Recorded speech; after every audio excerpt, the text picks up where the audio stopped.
Hello everyone and welcome back to Let's Play Hearts of Iron 4 Black Ice with me, Alpha Pi Omega, and Empire of Japan. Actually, I should probably study episodes like this, because this is as far as our empire reaches, all the way to the Marshall Islands. But, I prefer the core territories, meaning Japan and Korea, maybe with Taiwan. I have to remind myself that we have a bit more to defend here than just what you can see at first glance. Anyway, today we're going to start the game. Before we do that, I just wanted to reiterate that our priority in the beginning should be focusing on trade and maximizing our military production, and then we're going to start recruiting and working on the general state of our army. I also wanted to check, and this is something that we need to make sure is going to happen really quickly. Yep, we're sending our forces to the respective territory. It is important for us to do that, because if we don't, then we might be surprised that the border conflict started and our units are not yet in position. I don't know what the supply situation... Okay, so we have a supply hub here and we have a supply hub here. Okay, so we should be fine. We'll see how much there will be to deal with in the beginning, but hopefully it's not going to be anything major. Anyway, first things first, I have set up trade, so now let's unpause it and see how the trade will fix itself. Okay, so this is looking actually pretty good. We're missing just a bit of iron and a bit of bauxite, but we already have a production of steel, and actually we have a lot of aluminum, so we might be exporting quite a lot of it eventually. And the trade really kicks in. Oh, okay, so this is even better. We have tons of coal. Actually, we're not importing any, and we might have way too much iron, though it fluctuates up and down. How much do you get for a tick? 25. Okay, let me cancel the trade with the Spanish Republic. We don't need them. That's gonna save us a factory. And we have fairly excessive production of steel and aluminum, a lot of alloying metals. And food is dropping by about 1,500 per day. Okay, so yeah, Okay, British Raj is going down on the trade with us. And this is probably going to happen a lot. We have to make sure that everything works out fine. How's the construction going? Okay, so we gained quite a lot of factories. We had like 5, so 6 are coming in from trade. Actually 10 it seems from exports. But some of them probably dedicated to consumer goods. Okay, and the production here is looking nice.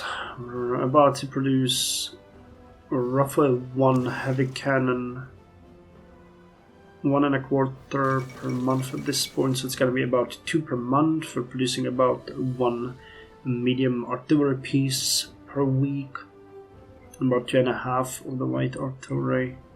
And generally it's not bad. Okay, League of Nations. Italy is strongly condemned for using chemical weapons in Ethiopia. In response to Ethiopian appeals, the League of Nations condemned the Italian invasion in 1945 and voted to impose economic sanctions on the aggressor.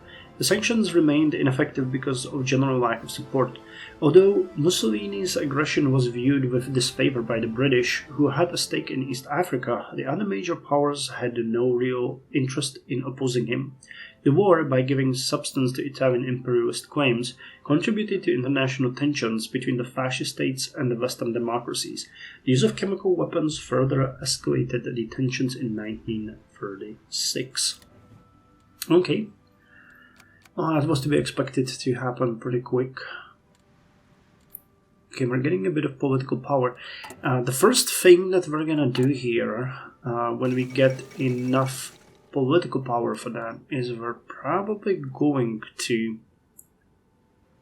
Well, there's 2 things we could do. We could focus on people problems. I kind of like that one because it increases stability, and that would really help us. So we're gonna start with that.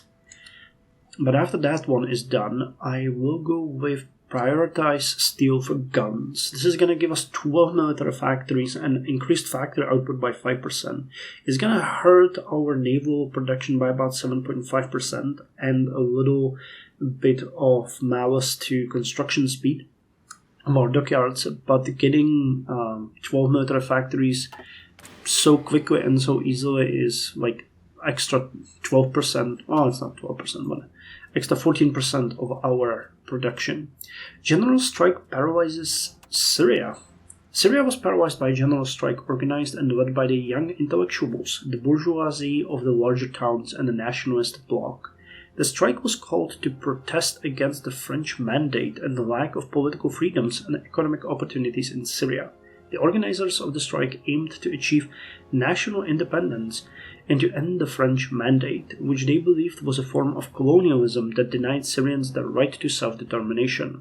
The strike was successful in shutting down major cities and industries across Syria and gained widespread support from various sections of Syrian society.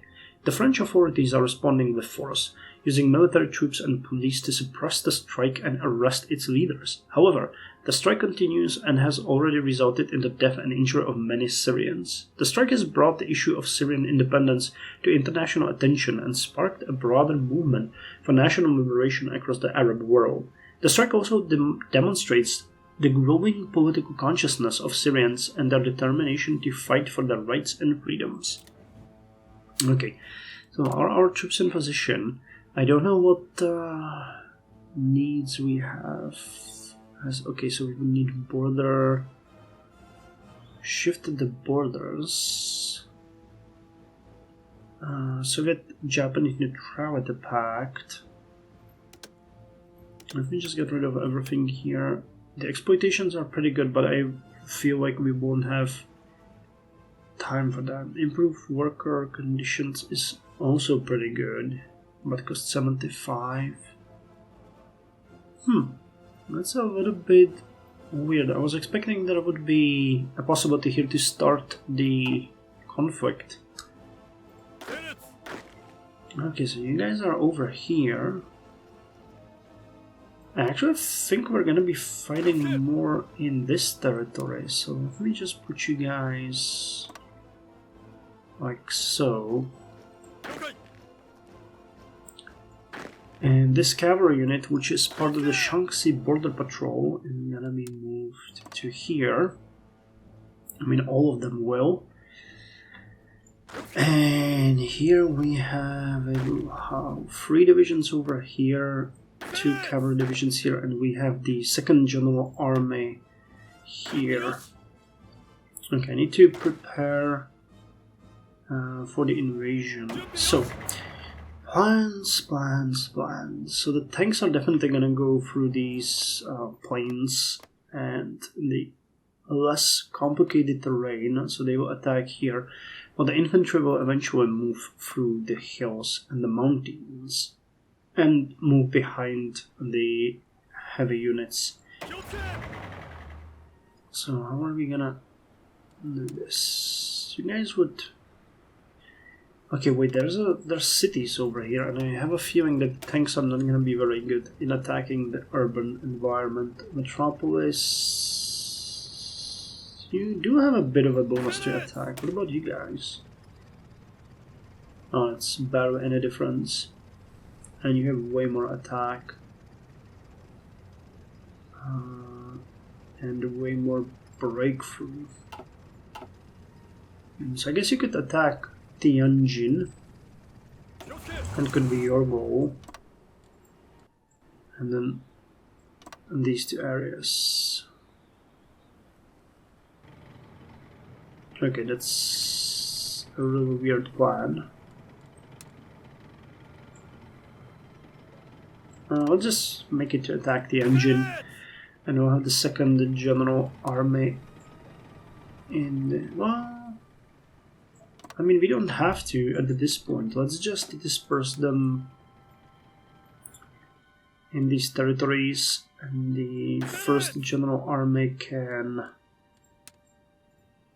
stay in Japan for now. I don't think we need them anywhere in the territory where they can feel like we'll be fighting. You guys are fine, you guys are fine, you guys are fine.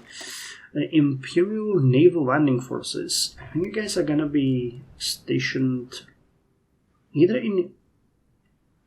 depends. We can either put you to Kagoshima or Nagasaki and have you launch an attack against Shanghai. And then Minho, I need to open a number of extra fronts for the enemy. So we need to find places where we can land, attack, and then have a pretty good defensive line. So Wu and Hung would be good. So that would require at least 6 additional infantry units here. And then when we attack Minho, that could... Oh, these are mountains. Okay, so that might be a good idea again. So about 12 divisions should be ready in Japan to follow after our units. Okay, but the plan will be simple. We'll just attack, invade the area, and then the infantry unit is gonna move on, take over the border, and we'll send the naval invasion force to another territory. Shanghai would be good. Weihai. I think we can actually encircle this entire area, so we don't need to land there. But Shanghai is going to be a good target, and then Minho. These are fairly close. And then, if we need to, we can land somewhere like Yongya. I'm going to butcher these names, so apology for that. I'll try to not be too terrible when it comes to that. Okay, the good news is that we actually seem to have most of the things that we need.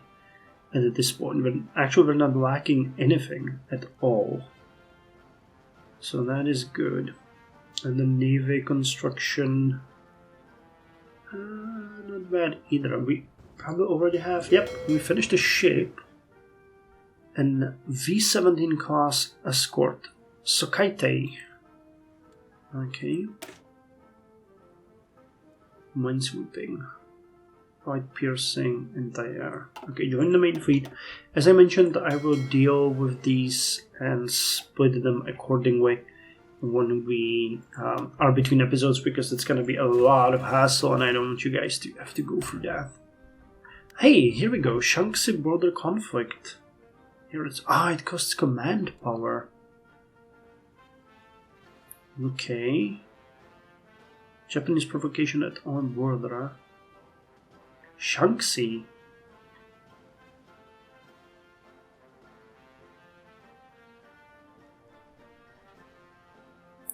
So we would attack over here. That's a bit weird, but okay. Let me just send all of you guys over here and we'll try the Shaanxi conflict. I don't know what the supply situation is like here, but the cavalry units should be fairly easy to deal with. Again, we're missing something. A bit of steel. Yeah, because we do... British Raj is really not up to what we're expecting from them. I don't want to trade with Manchukuo. What about the Philippines? You could provide us Italy. I'd like to support the fascist regimes. Greece, and we can increase the imports from Spanish Republic. Okay, so that fixed the issue with steel. I have to be careful about that because that can really hurt us. And here we go. Prepare border conflict in Lumbeer, which is here, and the other one was in Hamgyong.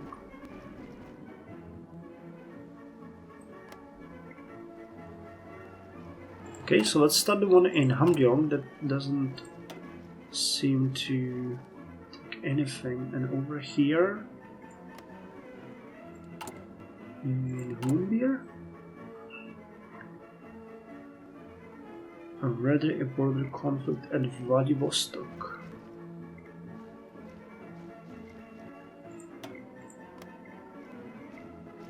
Okay, but from where would our units attack? That is a question. We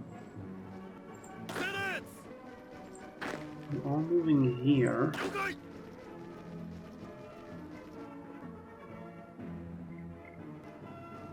Can I position you over here? And we'll try it. I don't really have that much experience with these kind of activities, so apology for that, but we'll figure it out. You know, it's not that hard to figure out. We have you guys over here preparing to fight. Shidan, good. Shanxi border conflict. Okay, I feel like our units are in position, so let's start that. For the days. Escalate the Shanxi border conflict. Well, fine. And ready border conflict at Vladivostok. Small skirmish at the Hamgyong-Vladivostok border in 30 days. And in 29 days... wait. The Manchurian project is done. But this one says... starts a border war between Hamgyong and Vladivostok. Okay, so between Hamgyong and Vladivostok, so that would mean this. Okay, we're fighting. And we can issue an ultimatum, which we will, to Portuguese Republic. The advantage of being strong power is also that you can achieve your foreign policy goals with diplomatic pressure. Apparently, Portuguese Republic has forgotten this. Let us remind them of this for our benefit. So we gain a bit of political power. Yep, already fighting here. And what I wanted to do next is that once we have the Manchurian project done, we can move to the light industrial development. Just a description for the Manchurian project. While our islands are scarce and usable land, our mainland positions are not. What we cannot build up ourselves, we can build up on the mainland. Indeed. Or instead, we will begin a large-scale industrialization program for Manchukuo. So light industry development. Light military industry is of vital importance for an army's basic need and so must be expanded. So they get 6 building slots and 5 civilian factories, and we gain in Tokai 2 building slots and 2 civilian factories for the 5 days. And Sweden has really not been up to the task. Come on, what's the problem? 250. What the hell, you have that? Why did you stop sending it to us? I really hate it, but we might have to trade with France and United Kingdom because they have extended amounts of resources and thus these issues will not happen. Yeah, like Italy is cool and all, but with these gaps in the way they deliver their resources, it's gonna be kind of hard to maintain good relations. Spanish. I don't want to manually check it every few turns, but let's give it a bit more of a time to settle. The Kingdom of Italy abandons naval treaty. Benito Mussolini today announced that the Kingdom of Italy would no longer consider herself bound by the naval treaties she had signed. The world situation, he said, has made the choice inevitable. The Kingdom of Italy has apparently received reliable reports that several neighboring countries have begun aggressive naval expansion program that threaten legitimate Italian interest in the area. The Italian Admiralty has refused to comment on rumors that several ships currently under construction were already planned without treaty restrictions in mind. Well, it's understandable. Okay, we're attacking with limited limited success, and Union of Soviet Socialist Republics threatens our border. Earlier yesterday, Soviet soldiers were spotted crossing the border from Vladivostok into Hakkō during the night. More Soviet forces have pulled into the area and set up defensive positions inside our territory. This follows a series of minor skirmishes and border violations by forces under the command of Joseph Vissarionovich Stalin, all along our shared border. This time, however, it is clear that the Soviet forces are here to stay. We must send forces into the region as soon as possible to check their advance.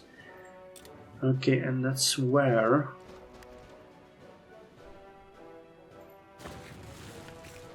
Well, we're still winning here. Shaanxi border conflict, 25 days. Ah, victory in Vladivostok. Nice. The clash in the borderlands between Hakkō and Vladivostok saw our forces win a clear victory over the forces of Joseph Vissarionovich Stalin. The Soviet forces have fallen back to regroup, and our forces have taken control of the disputed area. So we gained 15 political power and 5 army experience, and a bit of a bonus to land doctrine research, and get 2 border victory achievements. Okay, so I think that was the one that they started. And we could do a small land grab, which would give us 1 iron production in Hulundir. I don't think that's worth it, to be quite honest. And we'll be soon ready to start improving our stability. And we thought it would be, the focus on people's problem, but that just means we're going to improve by 0.2 every week. That's really not great. Yeah, our units are actually doing a lot here. Ah, okay, so no, we actually won that one, and now we are defending against the second one. Fairly successful, I might add. Chaplin's Modern Times. Modern Times is a comedy film written and directed by Charlie Chaplin in 1936. His iconic little tramp character struggles to survive in the modern industrialized world. The film is a comment on the desperate employment and fiscal conditions many people faced during the Great Depression. Chaplin felt that those conditions were created by the efficiencies of modern industrialization. Chaplin began preparing the film in 1944 as his first talkie and went as far as writing a dialogue script and experimenting with some sound scenes. However, he soon abandoned these attempts and reverted to a silent format with synchronized sound effects. The dialogue experiments confirmed his long-standing conviction that the universal appeal of the tramp would be lost if the character ever spoke on screen. Okay. But I'm happy. We've gained a bit of army experience and we're gaining way more now that we're fighting. Yeah, and we're gonna win this border conflict as well. How are these Shaanxi border conflict looking? Okay, hold on. We can now focus on people's problems, which is gonna fix our decay instability. And what's this? In 17 days, we can activate the Shaanxi border conflict. Okay, so that one is activating and preparing. Cool. Okay, rations are decaying, that's understandable. Trade is doing good at this point, though. We're constructing factories. I set up 3 and 3, so when factories that's 6, and then we're gonna start working on 4 military factories. We don't really have that much time as we had, for example, when we played Germany, to gear up for war, so we'll have to expedite the construction of military factories, because we'll need a lot. And this whole time we finished just 1 heavy artillery piece. That's just... Jesus Christ. The 1946 Winter Olympics. The opening ceremony for Winter Olympics in Garmisch-Partenkirche has begun. After a quick speech by Karl Ritter von Haupt, the German Führer Adolf Hitler officially opened the games. 4 German artillery guns fired salute and the Olympic flag has been raised. The athletes started marching in with Greece first and Germany last, raising their hands and saluting to their leader. German skier Willy Bogner takes the Olympic oath on behalf of the 755 competitors from the 28 competing nations. Alpine skiing makes its first appearance in the Winter Olympics, and a military patrol competition will be held for the first time, a precursor to the biathlon. They will start without German participation. And League of Nations moves into Palais des Nations, or Palais des Nations. Since the time of the Roman Empire, the term palace has been used to indicate the physical seat of power. As is often the case in Western history, the glory of the Roman Empire inspired following civilizations, and the term palatium, or palace, never lost its ideological charge. Instead, it became part of the vocabulary of every modern language employed to indicate the physical location of power. In its early days in Geneva, the League of Nations Secretariat were quartered at the Hotel National. It was clear from the beginning that the hotel was ill-suited as an administrative building. When the Swiss authorities offered a site for the new conference hall, therefore, the League seized the opportunity. In 1924, the Assembly asked for a building which was to perform fully and adequately the essential function and purpose of the Assembly Hall of the League of Nations. The general thought was that if the intentions of the League of Nations is to represent the Pacific glory of the 20th century are sincere, then it is not possible to constrain such an innovative social organization to the straitjacket of traditional architecture. No colonnaded hall for bored sovereigns, but salubrious working rooms for the busy representatives of the various peoples. No dark corridors for the intrigues of diplomacy, but open, glazed spaces for public negotiations carried by honest men. After starting building in 1931, now finally the League of Nations can move into their new home, and the League does so in troubled times. Not only have some members left the exclusive gathering, but with rising aggression, the League faces challenges nobody ever predicted so early in its short history. The future will show whether this power stands the test of time. And we again have unfulfilled import, this time from the Spanish Republic. So let's boost it from France. They're gonna fall to Germany anyway, so it's not such a big issue. And we can... Oh, that's the small land grab. I think that raiding the local supplies might be better, but I'm gonna get a bit of fuel. Or command the troops. 25 field commander XP. Or we could... Wow, we could control Eastern Mongolia? Where is that? Cheetah... Ah, this one. Wow, this entire territory. Holy hell. That's actually pretty big.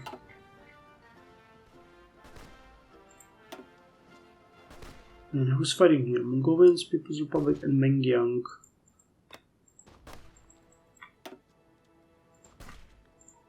Okay.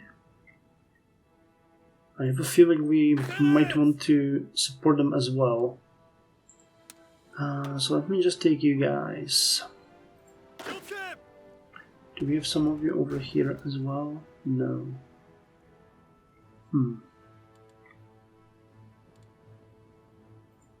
It might make more sense to put you here. 3 points. Well... No, you know what? We're gonna put you on the border like this. Okay, I'll put 3 of you over there. And the rest of you over here.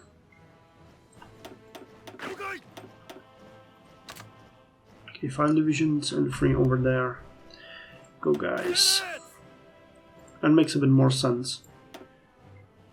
Oh wow, this border conflict is escalating, but we're still doing pretty good. Okay, here we go, February 26th. Excellent. Yeah, you cannot get in there at this point. The border conflict is on the way. On the 26th of February, a group of young military officers attempted a coup. The radical Kodoha faction in the military assassinated several prominent politicians, but failed to assassinate the prime minister. The coup failed, and unlike the aftermath of the previous attempted coup, the surviving perpetrators were given the secret trials and shot. So we can purge them, or we can support the coup. Okay. So what's happening here? Against Kodoha in power, if we support the coup, What was division training time, division organization, ideology, drift defense, military factory, and the monarchist would get? Or I guess we want to purge them. We're gonna go with the fascists. Yeah, political power gain has increased, division organization, lowered consumer goods factories, division recovery rate. Yeah, we're gonna go with the purging. I want to get the Gaidi Zaibatsus, and I think that's the prerequisite for it, right? Gaidi Zaibatsus, Taseha in power. Yeah, so we're gonna purge them, which allows us to get this one, which further increases factory output and dockyard output. It increases consumer goods factory significantly by 4%, but it should give us an extra 0.2 political power, if I'm reading that correctly, and increases military factory construction speed and gives 5 civilian factories. Yeah, I think this is better generally. Oh, well, yeah, we want the fascists in power. That's how it went historically. Okay, what the hell is going on here, you guys? Oh, you're still winning, but the Soviets are throwing everything they have at us. 6 divisions? 5 divisions. 5 divisions against our 3. We have way higher defense and even way better soft attack. And most importantly, we're getting quite a lot of army experience. That is amazing. We'll be able to use it pretty quickly. So 1946 Winter Olympic closing ceremony. The Winter Olympics have ended with the closing ceremony in the Olympic Stadium, hosted by Ritter von Hout, who also gave the last winning athletes their medals. Norway collected the most medals with 15, followed by the hosting nation Germany. So Norway had 7 gold, 5 silver, 3 bronze. Germany had 3 gold, 5 silver, and 0 bronze. Sweden, Finland, yeah, we gained nothing. Okay, trade is still good. Yeah, we're just getting slightly less from Sweden, but that is fine. And we can get an operative with no skills. Yoruki Nogami, Genki Kiyode, Yoshiko Kawashima, and Takeo. Let's get Genki. I like his name. And Genki is gonna go and start spying on China. Actually, he might get executed for that, wouldn't he? But whatever we do, well, we would need more than 1.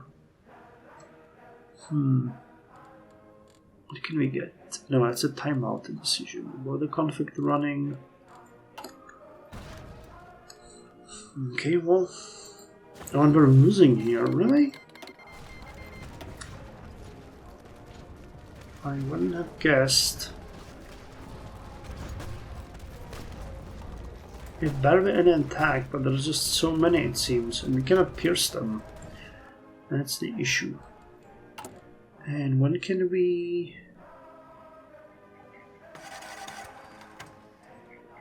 start the... or we can't? Embargo the Spanish Republic. Spanish Republic has been allowed to trade freely for too long. We can pressure one of our allies to reduce trade with them. Empire of Japan gains tiny increase. We don't have any qualms with them. So I was thinking there was there's conflict here, but I didn't see it. Expecting that we could do something here, but did our units join in? No, but okay, they're defending themselves because our units joined later. But maybe they'll be able to join the conflict when it happens. Okay, now we're winning again. We need to knock out some of their units, and that way it's gonna be much easier for us. Fuel is good, rations are good, trade is good. Construction is getting way better now. Okay, we got 18 factories here. It's gonna get a huge hit from the... well, it already did get the hit from the political change we did. But okay, 44, that's not that bad. And Rhineland was remilitarized. Germany has stationed troops in the Rhineland territory, close to the French border, in clear violation of the Treaty of Versailles. The local population cheered the German soldiers on, while the diplomatic reaction from France and Britain have so far been muted. It is no more than the Germans walking into their own backyard, a political commentator in Britain observed. Okay, so we finished the light industry development, which gave our ally Manchukuo 5 extra civilian factories, and we gained 2. And now we're going to start focusing on ourselves. We're going to go with the guide Zaibatsus, that's going to give us 5 civilian factories. Consumer goods factories are further increased. No, wait, this is where we're going to get the hit. My apology, I thought it was in the focus, but no, sorry, not in the focus, in the decision, but it's in the focus itself. But factory output and the current output is going to slightly increase, and it's going to open us the way to expand these Zaibatsus, which is going to give us research speed plus 5%, factory output plus 5%, dockyard output plus 5%, and 2 military factories. So, let's guide the Zaibatsus. The largest corporations of our nations have long had unprecedented political and economical power. With some finesse, we may be able to guide their efforts in our favor. And on that note, I'm going to end the episode here. So far, we're doing pretty good. I was worried about the army experience, but turns out it's probably nothing to worry about. What we should be worried about is, I guess, only the border conflict, but if we're swift, I think we can pull some troops out of this fight and put them back in, so as not to lose it. But even if we lose it, so what? I mean, we're gaining what we need from it. The situation in the economy is fairly good. We'll have to start planning what we're gonna do with the extra factories. I already have a couple of ideas. And we should start planning also what we're gonna do with our units, because we have the time. Okay, cool. So I'll see you in the next episode, and by the time I might actually have... Wait, let me just... Yeah, did you get it? Oh no, you need to get from Kantai. Okay, let me just get this extra ship into the fleet, and I'll split it in between episodes. So get in there, and that's gonna be the end here. Come on. Oh, and I'm having the bug. Yeah, I'll need to fix that for the ships to properly appear. Anyway, see you in the next episode.